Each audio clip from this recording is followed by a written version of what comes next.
Hello and welcome to another edition of Beyond the Hype. I'm Alfred Edmond Jr., Senior Vice President and Executive Editor-at-Large at Black Enterprise, and this episode of Beyond the Hype is brought to you by Citi. Listen, we are in the post-George Floyd age of DEI. We're deep into it, and we are now at the stage where we can look at the results thus far of all those corporate pledges that were being made by companies and industries saying we really want to change the narrative of systemic racism, exclusion, lack of diversity in our organizations, in our industries. And a lot of promises and pledges were made. And among those was this idea that more companies and the agencies that represent them need to spend more money with Black-owned media. We've seen initiatives, we've seen Byron Allen and his company pushing for this. Obviously, this has been an issue for Black Enterprise and other Black-owned media outlets for decades. But now we're in a new space when we're looking at the intersection of technology and advertising in this conversation. And the truth is, most of us have no real idea of how the advertising industry really works and what has to happen if we really are going to achieve this goal of equity and inclusion in terms of advertising to people of color through the media outlets that represent them, like Black Enterprise. We have the perfect guest to have this conversation. He's going to take us to school. Welcome to the show, Charles Cantu, veteran media executive, entrepreneur, has built and sold multiple businesses, but now is the founder of Reset Digital, which he started after selling to other marketing businesses in 2018. Welcome to the show, Charles. Thank you, Alfred. It's a pleasure to be here. I am honored. One of my all-time favorite magazines and publications over many decades. Let's start with you kind of getting a lay of the land of how you came to do what you are doing now as an entrepreneur, how you came to be in this business. I'm looking at your bio and I'm seeing terms that before knowing you, I want to go that far. You took me to school when we were together in Vegas a little while ago, but this idea of programmatic advertising is still kind of a new, it's not new, but most people don't understand what that really means or what it is. So talk about, how you came to be this kind of expert and entrepreneur in programmatic advertising and this whole idea of next generation neurocognitive marketing technology, which is really fascinating to me, which I never heard that before I met you. But talk about who you are, how you came to be doing what you do, and what that, kind of sets the table for our conversation for today. Sure. We'll fill some color in the line. So, way back when there was, even before there was a Yahoo or a Yahoo Shopping, I was out selling billboard signs. And there were bootleg signs. And for people that don't know what a bootleg sign is, it's an illegal sign. So it doesn't have a permit. And I was working with a lot of the home developers in California where I'm from. And so we would go to the landowner and I would say, hey, I want to put a sign up in your yard. And they would say, you can put a sign up, get out of here. And I would go to the home developer and I'd say, I could put a sign up right before you develop it. Now, this was, by the way, a boom time. So they were selling out of development projects in 30 minutes, right? So 30 days or less. And they would say, you can't get a sign up. No one's going to give you a permit to put a sign there. And I said, well, how long does it take to sell out? And they would say, 23 days, 30 days, maybe 45 days if it was taking them a while. And I'd say, well, by the time the city comes in and asks us to take down the sign, you will be sold out. And they were like, oh, yeah. And then I would go to the person that owned the property and I would say, listen, I'll pay your mortgage for 3 months. And they were like, oh, yeah. And so I would make money on the arbitrage and we were crushing it. And ABC came to me and said, hey, are you that guy that sells all those signs? A guy named Greg Nemitz that now runs, I think it's called Odyssey now, in San Francisco. And I said, yeah, I'm that guy. And he said, we want to talk to you about working for our radio group at that time, ABC Cap Cities, KGO, KSFO, KMKY. And I said, I'm making more than my dad. I'm not gonna go take a job with talk radio. I don't know if you listen to no damn talk radio. Right, I was a kid and arrogant, and ultimately he told me how much I could make, and I was like, we should do lunch. And next thing you know, I was building out digital products for ABC Cap City. Right, we did some of the first ad networks with Yahoo Shopping and arbitrage there. We did some GIS software where you could search for homes and the developers there. And I was really crushing it, and I wanted to learn television, so I moved to New York, and I worked for what's now called a company called Ampersand. Before that was National Cable Communications, owned by Comcast, Time Warner, and Cox, now owned by Charter, Comcast, and Cox. And ultimately, from there, I ended up, after 10 years, overseeing all their advanced ad products. And while I was doing that, this thing, programmatic, came on scene. And so, and advanced ad products, video on demand, addressable TV, mobile, SVOD, AVOD, I mean, you name it, I was doing it. We taught Microsoft how to watermark the Xbox for Nielsen ratings. We were part of that phase with the Xbox Live group, and it was pretty cool. But I said, this programmatic thing, this is the future of how people are going to transact. Not without people, but certainly with less heavy lifting by people. And so people thought I was crazy. And I went to a startup called Media Math with Joe Zawadzki, one of the legends and founders of programmatic. And ultimately, from there, we built that into $1 billion business. And as we built that into $1 billion business, I spun out and started two more, a trading desk and a SSP. Sold those, as you mentioned, in 2018. And so this idea of programmatic in a very simple form is you have a seller market and a buyer market the same way that you have a NASDAQ and you have an E-Trade. And buyers at all the major holding companies, many of the major clients, internally and externally, they all have these trading desks that buy advertising in real time. And now they're buying, we work with Comcast, you can buy linear TV in real time. Or I should say almost real time, it's a little bit different. But point being is these stewardship systems that you can transact and buy advertising. Now, the issues became, as we start to talk about, what's possible, what's not possible, and where we are. Through that time, a lot of the traditional media groups, Black Enterprise, Ebony, National Association of Black-Owned Broadcasters, the NMPA, all these different publications that, from a Black perspective, were doing things traditionally. As they moved digitally, the spend became more and more anemic. Right. And this is even after we had to deal with things like non-urban dictates, like, thank God for Sherman Kizard and the forays for getting involved in overturning non-urban dictates, where essentially that was just code for don't buy Black, don't buy Hispanic, right? And really starving us out, choking us out. So what is programmatic? Programmatic is the ability to transact advertising in real time. We are a leader in that. My past company was doing some good things, mainly because of the work that we're doing with Media Math.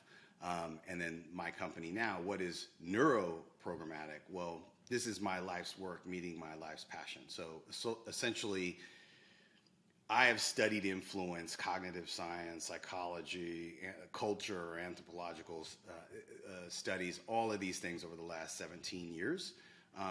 Much of which with Dr. Riggio, Dr. Joseph Riggio, but also with other places and people.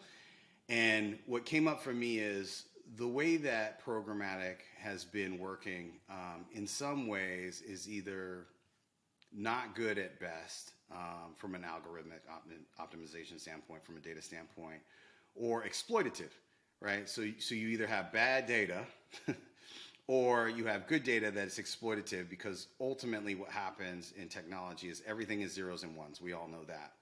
What most people don't know is it's Aristotelian logic, Aristotle's logic, right? So if you go back, Socrates, that group of philosophers believed in inclusivity, right? There were women in those cohorts that were debating these things and philosophizing about, what is and what should be. When Aristotle came on the scene, he excluded women, and he created a master-slave logic. And so 0, 1, black, white, women, male, female, all of these things that we use and call binary are actually built on exploitative maths. Wow, I didn't see. You're taking me to school. I never made that connection. Yeah, so there's inherent issues. And let's just call it what it is. For many years, the venture capital firms, the ad tech firms, they didn't give, excuse my language, they didn't give about this, and no one talked about this. And so we came on the scene and said, okay, what we know technologically and what we know philosophically, anthropologically, and psychologically, how do we bring human agency and oracle to the table for universal inclusion, right? And without inclusion, there is no equity. Let's not talk about equity. You can't even get there. So you have to be inclusive out of the gate. Now, some companies are doing that, right? Some companies are not, right? We're working with Procter & Gamble. We're doing some stuff with one of the major autos that I'm sure you guys know. We're doing work with Verizon Wireless. So, we're Unilever globally. We launched a team in South Africa, and we're pretty excited about what we're doing there.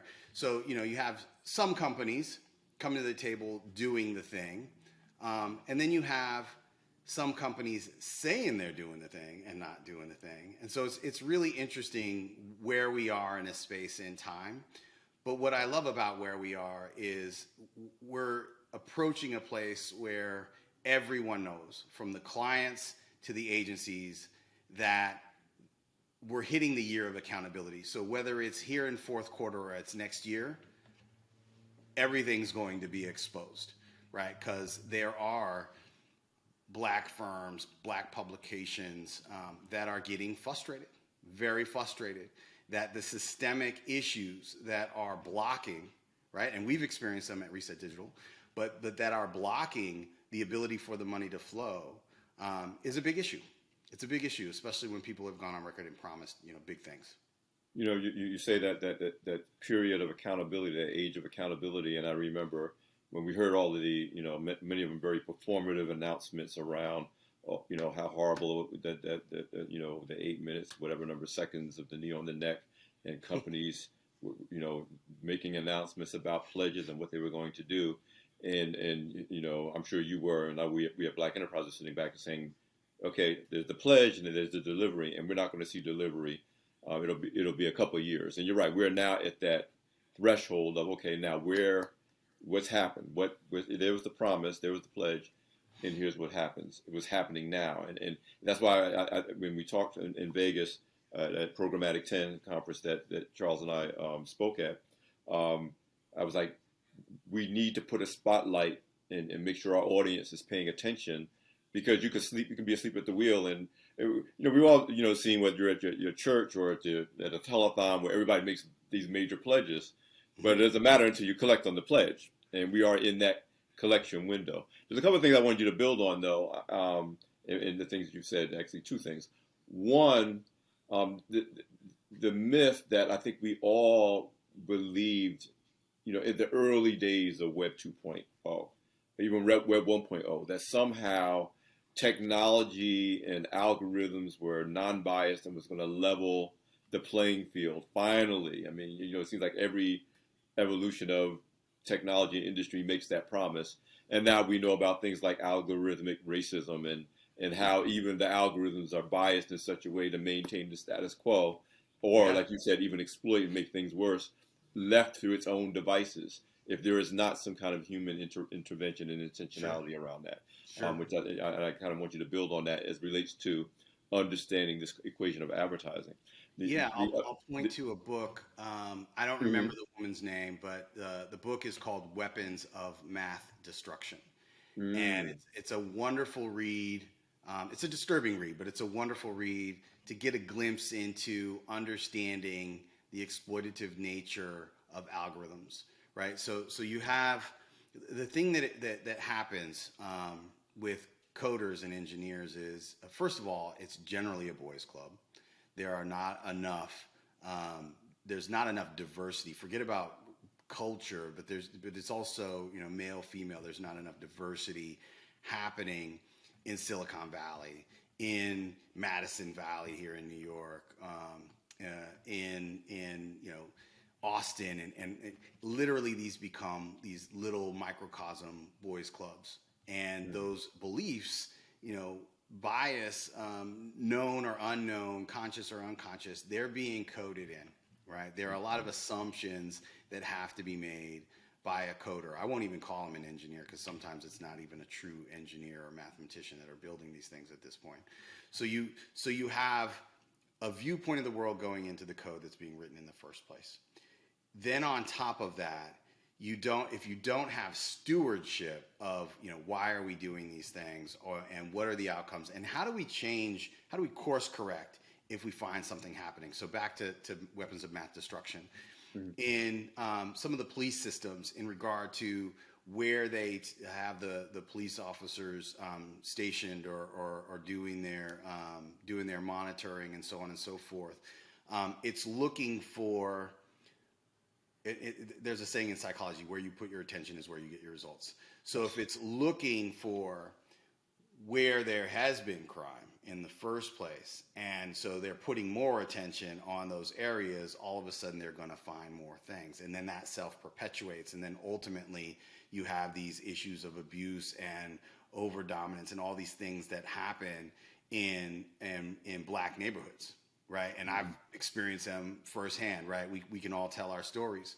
So, but they're not paying attention to other areas where there might be some kind of issues going on. Why? Because it hasn't been reported, or it hasn't been reported enough. And quite frankly, they're spending more time doing more reporting in the areas that are urban, right? So these are the issues, some of the issues that we're talking about. When you move it to advertising, what are we talking about? Oh, so we're going to spend more money as an advertiser using, whatever algorithm it is, right? And I won't go off naming all the demand side platforms, but, some of the companies that you maybe know, Google, Xandr, Trade Desk, so on and so forth. And this is not a dig on anyone, right? This is how all we have a DSP. We've had to really dig in and monitor how to optimize these things. And we had to start with a different approach when we started in 2018, because we knew how the industry was built, right? The entire industry. But the point is, it was built on what they call the ComScore 250 or the ComScore 500, right? And this is a ranking system that says, here are the ratings for Black enterprise. And it's not on the 250, right? Or it's not on the 500, it comes in at 501. And if it comes in at 501, it's not on the buy list. Automatically, where people are transacting billions and billions of dollars. So how does it get added? It didn't. There was no stewardship to that. It was what's easy, and quite frankly, what was cheap. And so that began to starve out and choke out diverse publications. And so now you have to go back in, which is what we've designed and done, and said, okay, 500, fine. Let's make sure that we include, another 1,000, 2,000, 5,000 sites, trillions of impressions that, quite frankly, after the demise of ad networks, because that was the other after effect of programmatic, they kind of got rid of ad networks. These other publications started starving, and they were trying to rely on Facebook and Google for their monetization. And that didn't really work. It's not really working. Well, for the sake of our audience who may not be in the media business, the advertising business, think of ComScore, and obviously we're measured by ComScore at Black Enterprise. And you're right. If you don't hit a certain threshold in ComScore, they're almost like you're not being discriminated against because you're not even being considered. You can't even get in the room to be discriminated against. That's right. how definitive it is. But for the sake of our audience, it's the same challenges that we had with Nielsen measuring Black people in television audiences and ad spending for that. Every audience Arbitron measurement, radio, all of it. Yeah, Arbitron, for different media platforms, and ComScore is that now in the current age for all media, not just websites, not just blog sites, not just so-called digital media companies, because every media company is a digital media company, whether they're a traditional brand like Black Enterprise or they're a newer, digitally native media platform. So what we're talking about is the same issues of equity or lack of equity and exploitation and exclusion that we've experienced that made Black media, the Black press, if you will, going way back to Frederick Douglass, necessary in the first place. And that's why it's so important, again, the Beyond the Hype audience, we're about getting beyond the hype, that you understand what's going on around us as we seek equity in this particular space. It's not a new problem, but it's the same problem on steroids, because like you said, it's easy It's automatic. Algorithms are powerful, and left to their own devices. I mean, Yeah, you can say and it's better than not I just can. steroids. It's steroid. I mean, you're a bodybuilder, so Yeah, you'll get a kick out of this. So you're a natural bodybuilder, but yeah. steroids, growth hormone, IGF-1, insulin. I mean, it's the problem is exacerbated systemically in ways that are so profound that I don't think people have fully grasped the real issues. And I Right. think I'll take it a step taking further. time. Everything you named using that steroid analogy, it's not only all of those things, but it's being constantly fed intravenous. Like it's Bane. It's Yeah, it's going in directly all yeah. at all times, so that there's not even left to its own devices any real thought. It's just happening, and we see the results of that, and that's why what you're doing and having this conversation was so important to me. And beyond the hype audience, usually if a book is mentioned on this show, that we know what the rule is. Go out and get the book. So weapons of math destruction. That's going to be on my reading list. Definitely, hopefully our audience will pick it up because we need to understand this as we look at and evaluate what companies are doing and the agencies that Yes, represent them are yes. doing as we, again, push for equity and inclusion in general and certainly in this space. So, Charles, when we were preparing for this conversation, when we talked about the myths of the advertising industry, particularly as it relates to this, what are some of those myths that we as an audience, even if we're not in the advertising space, even if we're never going to worry about doing a ad buy or a media buy, but we need to understand if we care about equity inclusion in general, and more importantly, the success of Black-owned media platforms, whether we're talking about the griot, Black enterprise, whatever form that takes as we move deeper into the 21st century. So I think, first of all, some of the myths that have been perpetuated is that they can reach Black audiences, diverse audiences, by and affect them, quite frankly, by buying whatever it is, Facebook and Google and some of these other places. So, first and foremost, as a consumer, we need to be mindful. Everyone needs to be mindful of how they vote with their dollars, right? And I can't stress that enough. I've heard it before, but there is nothing more important that you can do than drive this economy in this country, because quite frankly, this country is run by corporations more than it is run by politicians. So where you vote with your dollars matters at every juncture. And so when you see and hear messaging, wherever you see and hear messaging, be mindful of that. Where you click an ad, where you purchase your product based on where you've seen an ad on TV, on radio, online, like it doesn't really matter. Just be mindful that you are empowered, right? As an individual.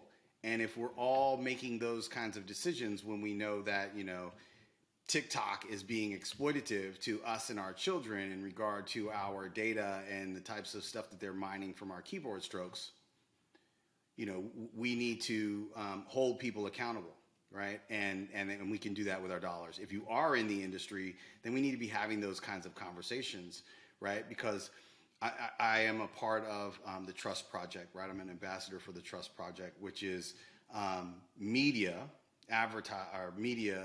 publications, newspapers that have gone through a process, an 8-step process of validating that this is a trustworthy news source, right? With all the issues.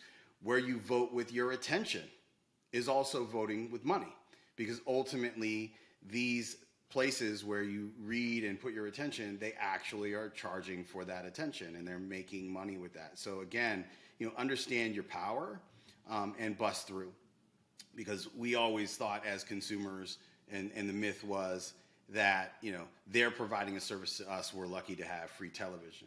Mm-hmm. No, not necessarily. It's the other way around. They're lucky to have you because that's how they live.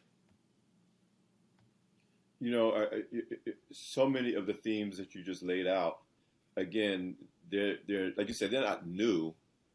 This idea, well, I don't need to buy an ad in the Black Enterprise magazine because 15% of the audience of Forbes is Black, so I'm reaching them that way. Mm-hmm. and disregarding the degree to which we may read a Forbes that we don't trust Forbes the way we trust Black enterprise. It's not the same kind of relationship. Sure. But as we said, this is accelerated because of the technical and the algorithmic nature of media buying today.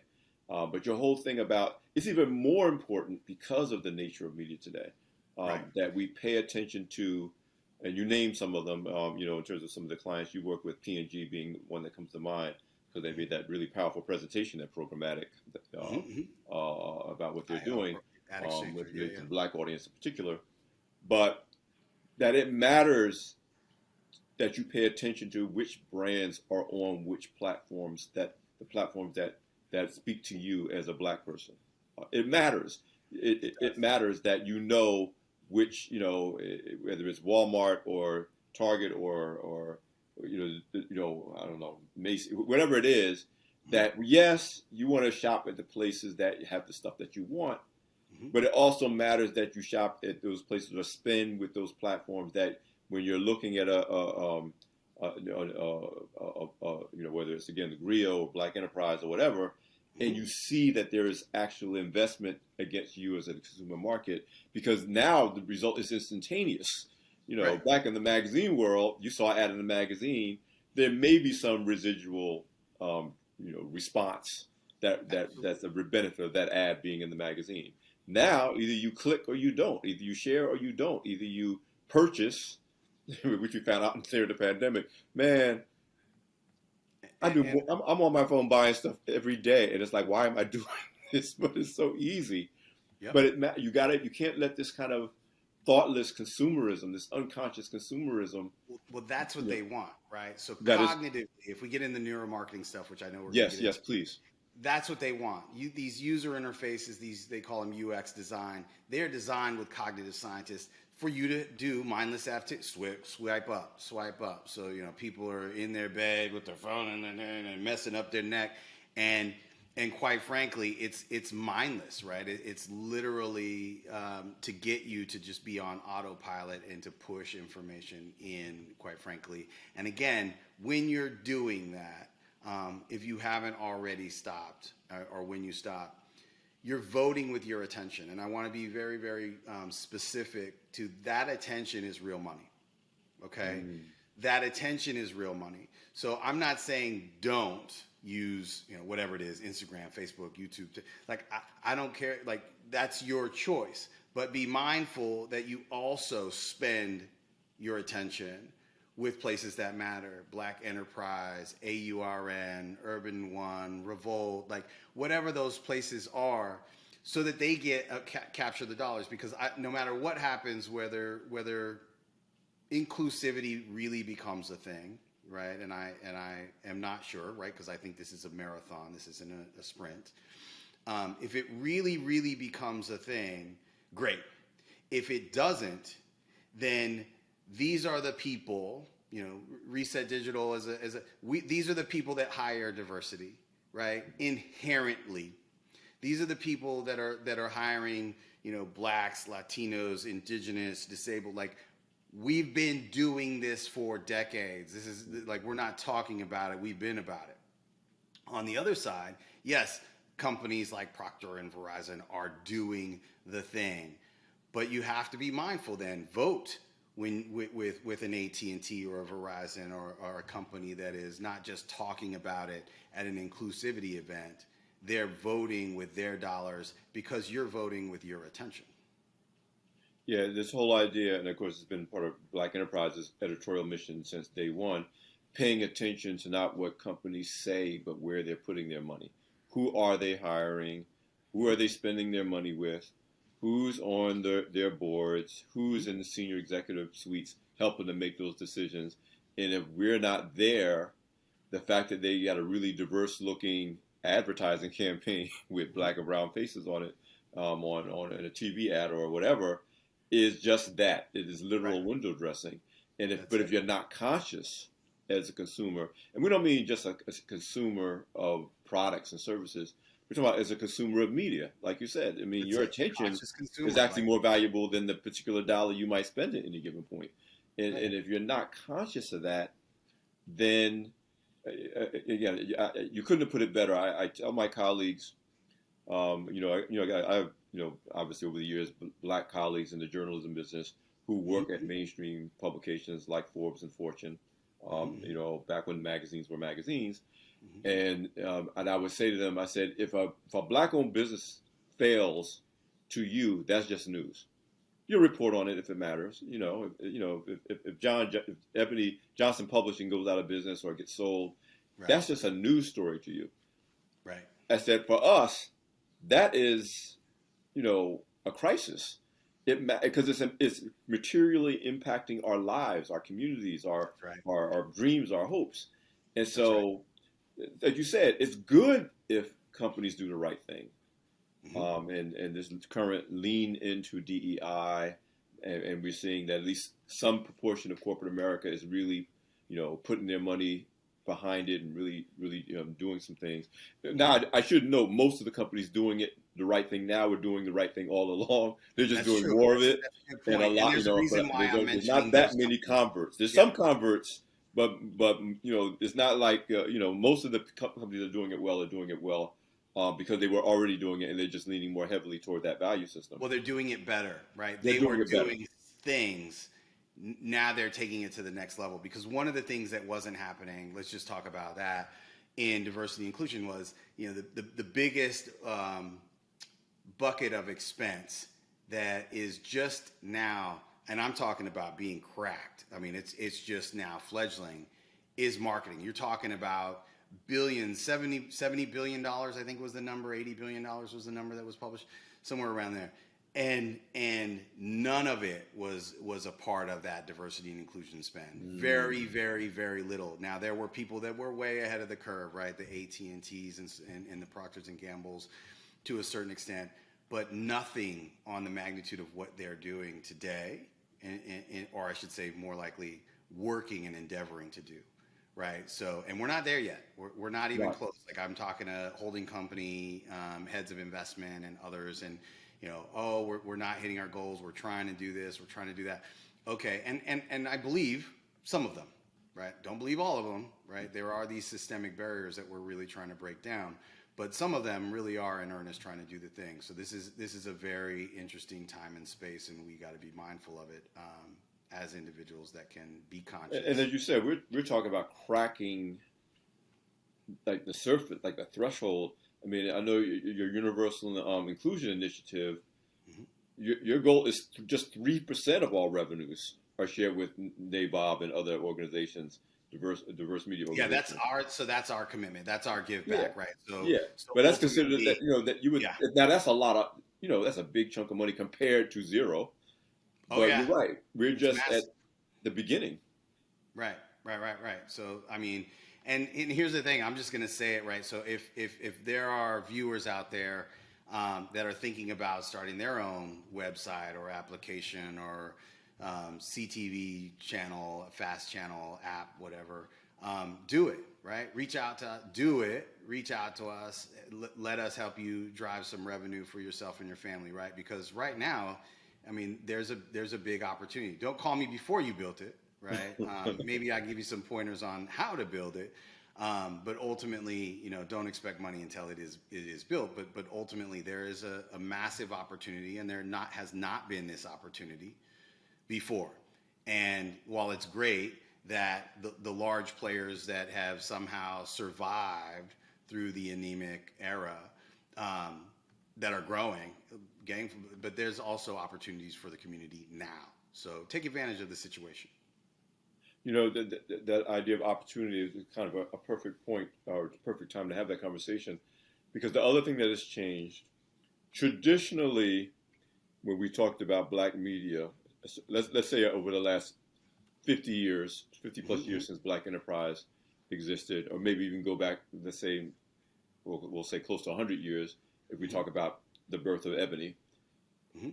But you really could pretty much put black media into maybe 6 buckets. You had Essence, you had Ebony, you had Black Enterprise, you had Jet, you had other publications like Emerge and Savoy, and then you have black newspapers and traditional black terrestrial radio.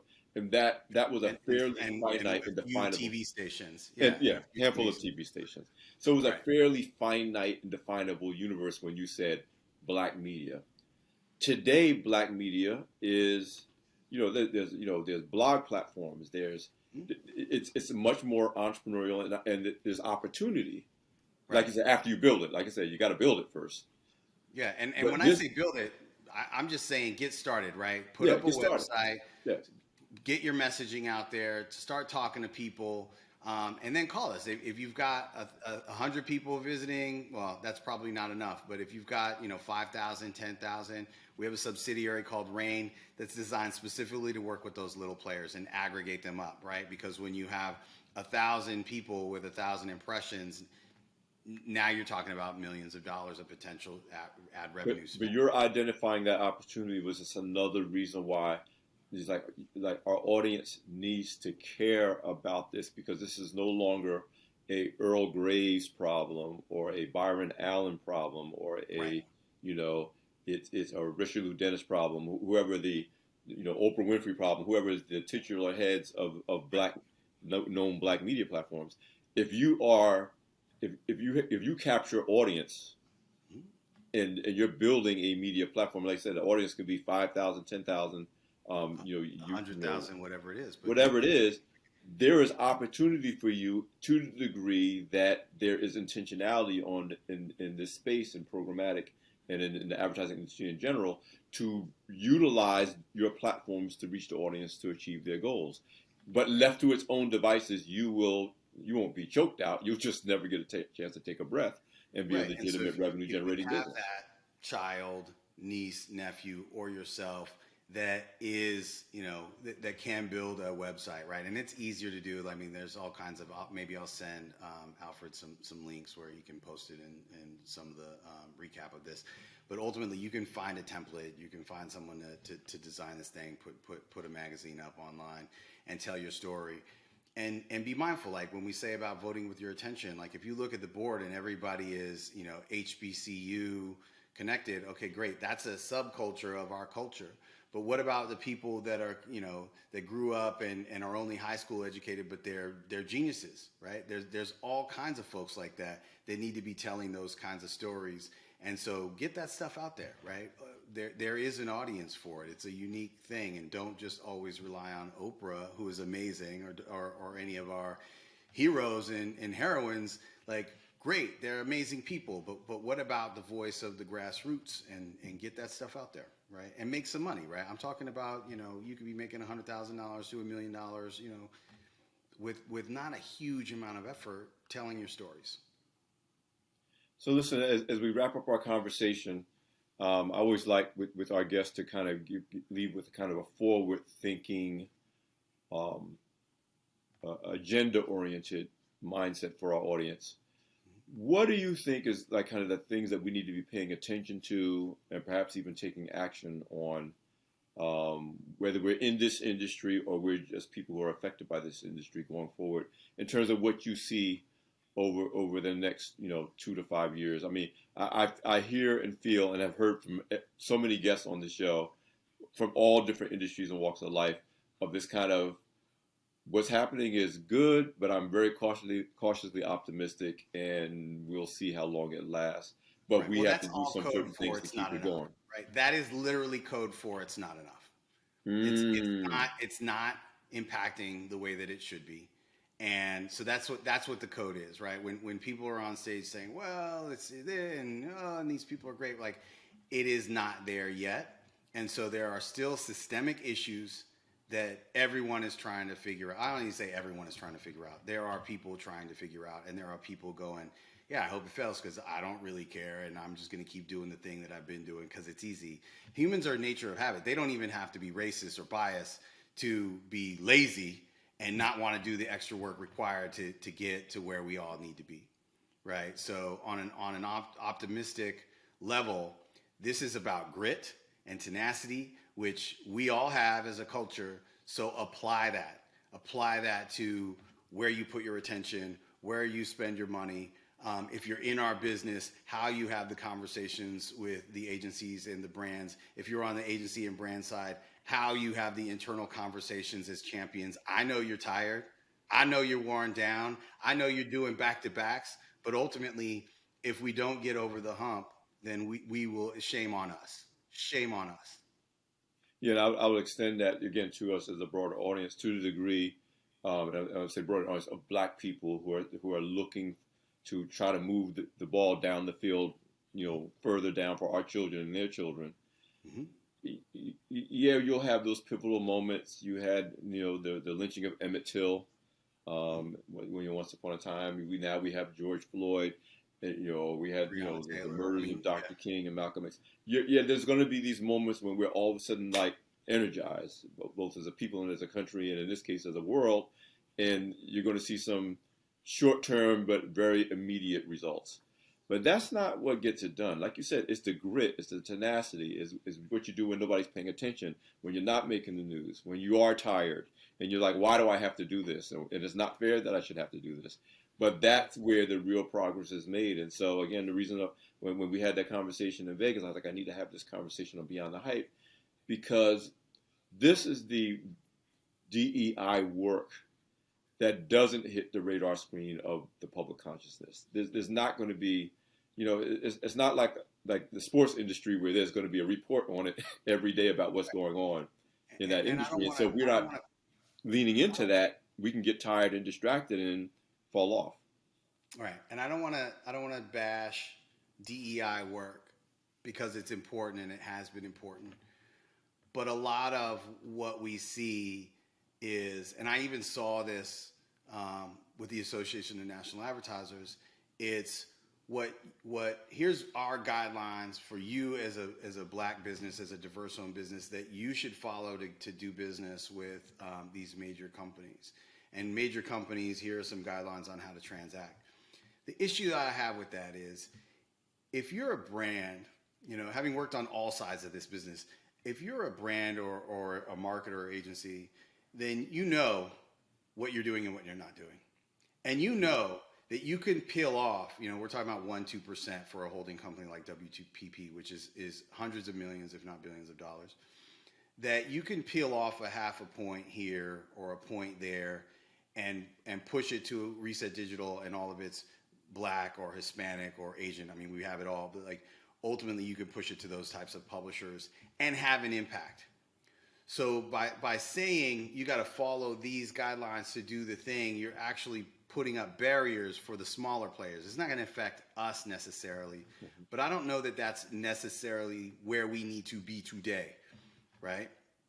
And I get that people want accountability, but let me tell you one story about Earl Graves Sr. back in the 60s, right? So, and Alfred, thank you for pulling this out of the archives, because I've used this story many times. That was the first time that context effect was measured and showed 20x lift when you have Black messaging in a Black environment for Black people. They buy more. They vote with their dollars.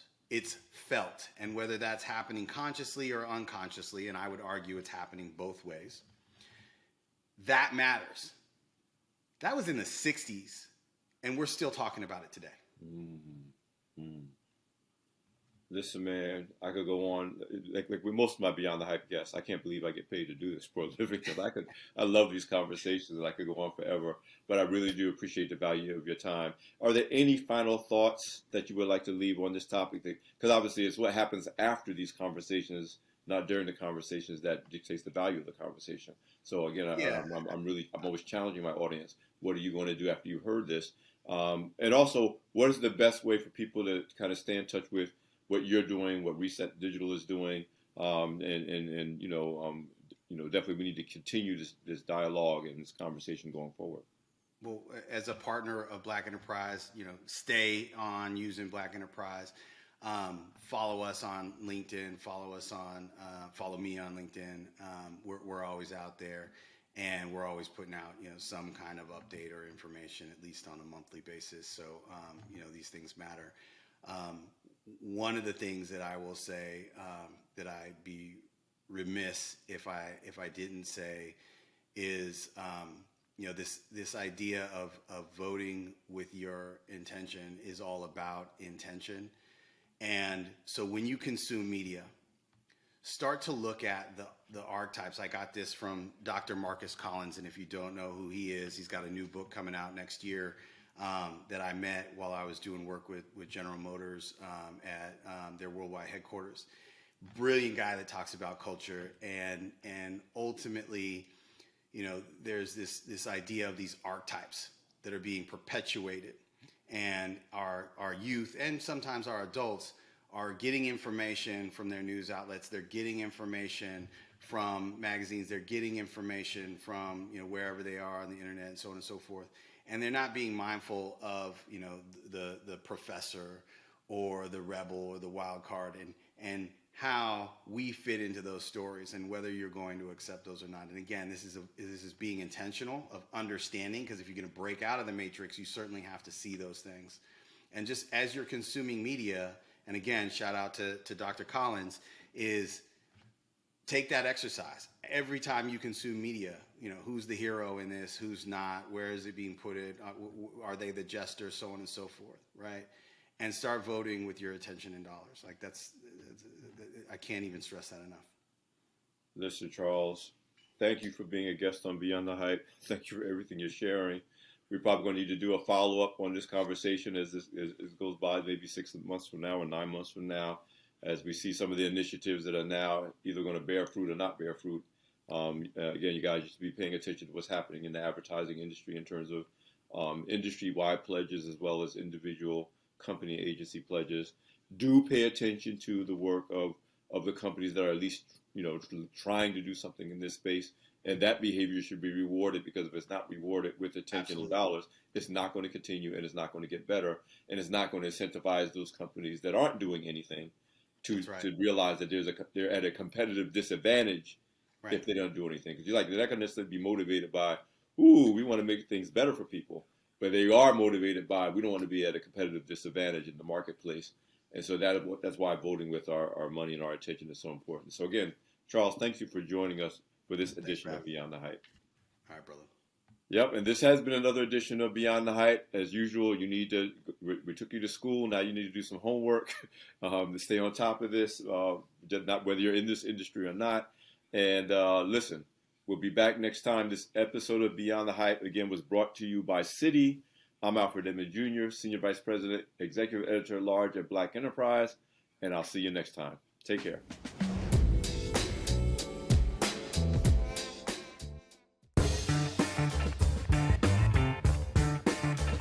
Celebrate the excellence in Black men at the Black Enterprise Black Men Excel Summit.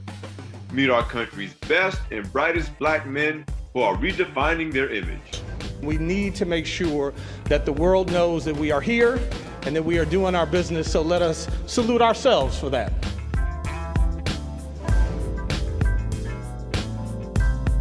Be there this October 12th through the 14th at the Gaylord National Resort and Convention Center in National Harbor, Maryland.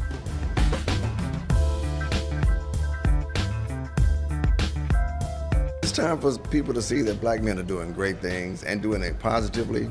By doing this Excel Summit, it empowers us, it inspires us to be more creative and to do things that we haven't necessarily or traditionally done. I met some great people here that I plan to do business with in the future, and I plan to learn from. This was an eye-opening experience. For more information, log on to blackenterprise.com/BMX.